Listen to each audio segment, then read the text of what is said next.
Welcome back. Thanks for watching. And we are here once again with the HB30 Washburn. And what we're doing today is we are going to be preparing the neck for leveling, which will require a few tools.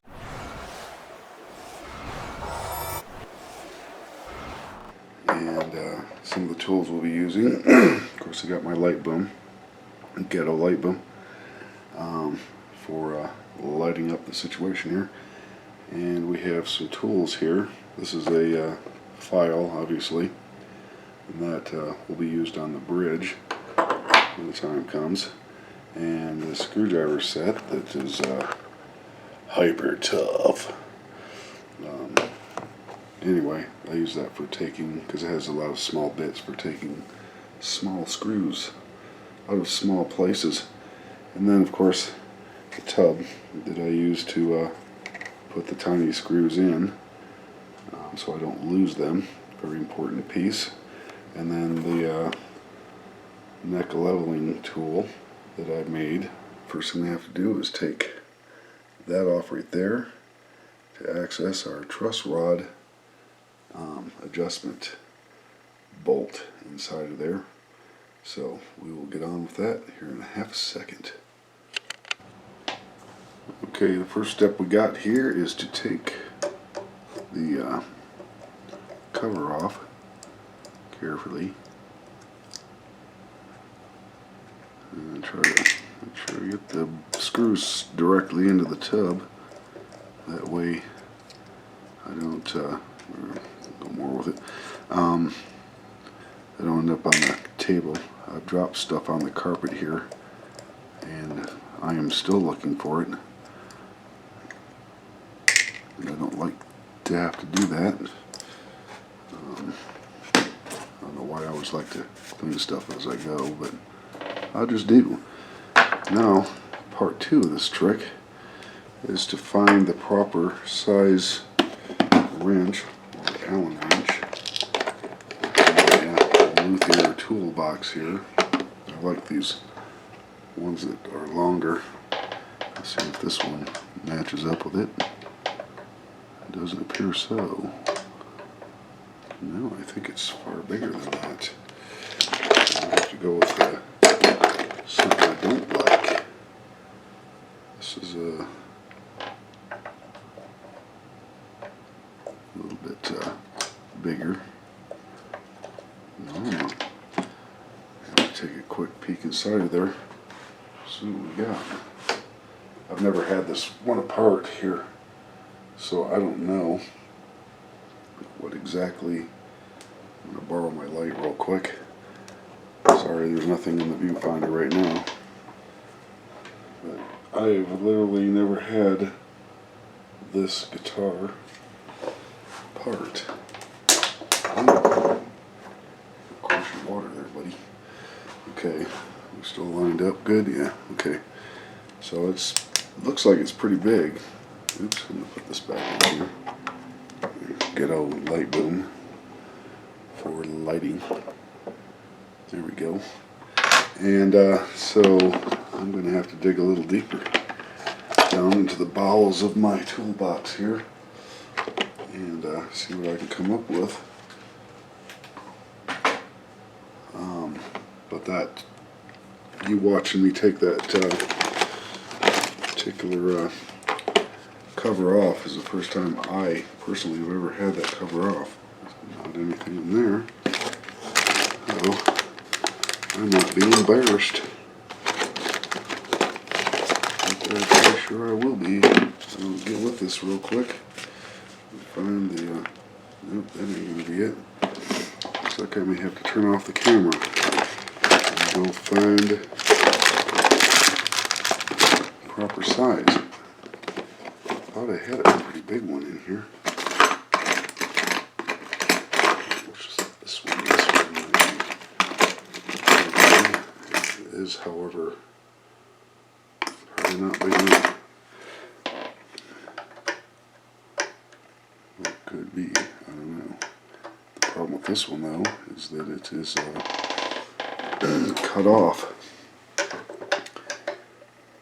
and that's the size. Okie dokie. Well, we're gonna have to get creative here. Hello, I think I finally got it. Even though it's a ghetto setup, and the truss rod might be a little stiff. But anyway, if you look over here for a moment, this gizmo here is rocking back and forth this way, which means the neck is at a bow like this, and what I want to do is get it so it doesn't do that anymore. I want to flatten out the wood, and then I can use a straight file to level all the frets together the same level, and recrown. And like I said, I'm not going to do anything major to it, but I would like to have it level first. And I'm staying towards this end of the guitar because I want to stay off that dark spot that we talked about in the last video, which raises up. It's kind of like a speed bump on the neck there. So we're going to give this a shot and see if we can get the neck level. If we can't, then I have to abort the mission. So it might be a little stiff. I've never ever touched this truss rod in my whole life, so this is the first time. Oh, ooh, I heard a little pop there. Let's see what we got here. It's getting better. I think we need some more though. And what I'm doing at this point is I'm relieving the tension on the truss rod. Because in a natural position it'll just be straight. So when it gets tightened up, it's to compensate for the pull on the strings that want to bow the, well, let's turn this way again. Relieving the tension on the truss rod. When you tighten it up, it pulls the neck in a converse fashion.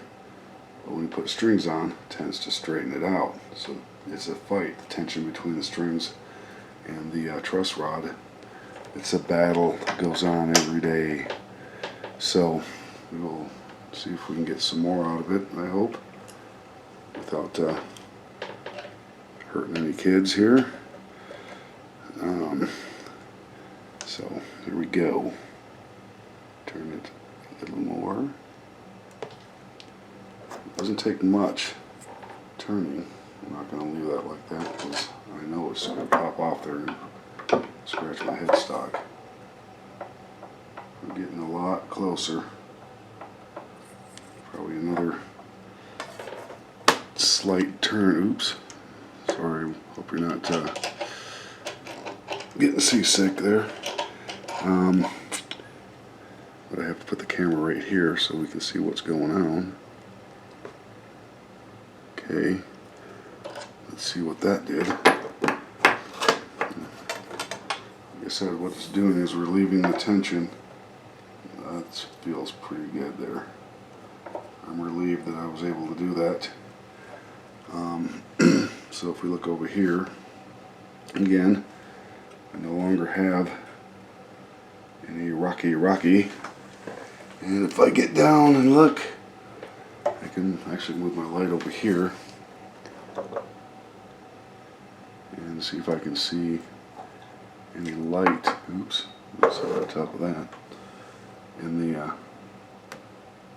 underneath the middle of it, because I don't want it the other way. And you can see how this works with the little holes that go over the frets. Yeah, that's about perfect. But I'll leave it for a day or so and see if it wants to settle into a different position. So that's it for the neck leveling procedure. Get the wood straight so we can get the frets straight. In the next video we'll be pulling the switch, and there's definitely a trick to it with this particular guitar, and do watch to see. It's lots of fun. See you then.